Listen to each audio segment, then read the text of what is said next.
Bugungi kunda siz bilan yana bir VIP darajadagi avtosayohatga chiqqanimizdan chin dildan xursandman. Chunki bugun ko'rib chiqadigan mashinamiz shunchaki oddiy sedan emas, balki o'ziga yarasha sahnaga chiqishni, xalqning karomasiga sazovor bo'lishni, hatto ba'zan o'zi haqida balandparvoz gaplar aytishni yaxshi ko'radigan Chevrolet Nova bo'ladi. Mana shunday mashinalar borki, yonidan o'tganda odam o'zini to'satdan boyib ketgandek his qiladi. Lekin siz xavotir olmang, boyib ketish mashinani sotib olgandan keyin emas, unga faqat bir marta qaraganingizdayoq sodir bo'ladi. Dizaynerlar bu modelni yaratishda, kelinglar, odamlarning yuragini bir lahzada zabt qilamiz, degan shekilli, chunki Nova'ning old qismi shu qadar keskin, shu qadar zamonaviy va shu qadar agressiv ko'rinadiki, mashina yoningizga turib olganini ko'rsangiz, o'zining svetodiod faralari bilan sizga, ha, menman o'sha, yangi avlod sedanlarining sardori deb turadi. Katta radiator panjarasidagi Nova logosi esa muncha mashinalar ko'tara olmaydigan darajadagi shan va jiddiylikni sochib turadi.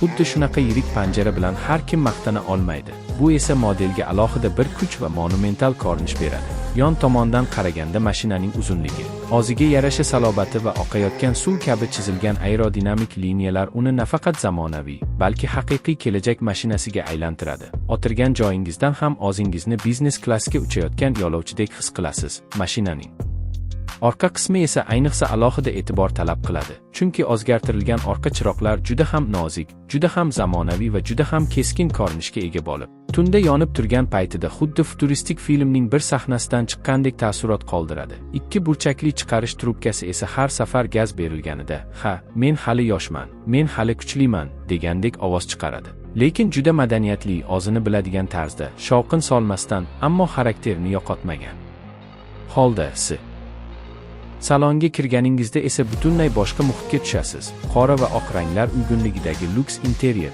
teri bilan qoplangan yumshoq o'rindiqlar, eng zamonaviy sensorli boshqaruv tizimi, keng formatli multimedia ekrani va atrofingizni yengilgina yoritib turadigan atmosfera chiroqlari sizni ko'rgan ilk soniyadanoq o'ziga maftun qiladi. Xuddi mashina sizga xush kelibsiz, hozir sizni qulaylikning o'ziga olib kiraman, deb jilmaygandek bo'ladi. Rulning Nova logosi bilan bejalari juda nafis.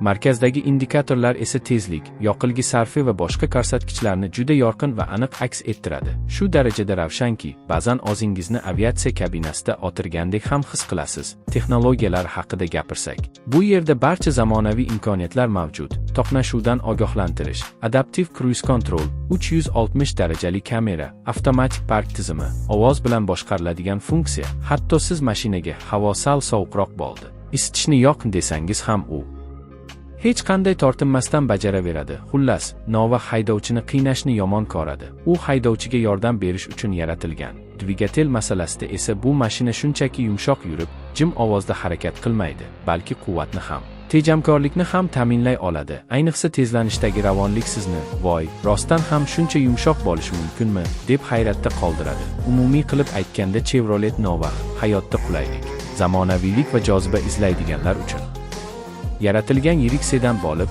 har kimga o'z darajasini ko'rsatadi. Va agar siz ham shu mashinadan zavqlanayotgan bo'lsangiz, videoni yoqtirish tugmasini bosib qo'ying, fikrlaringizni izohlarda qoldiring va albatta kanalga obuna bo'ling. Bu sizning qo'llab-quvvatlashingizni bildiradi va bizga yana shunday zo'r kontentlar yaratishga kuch beradi.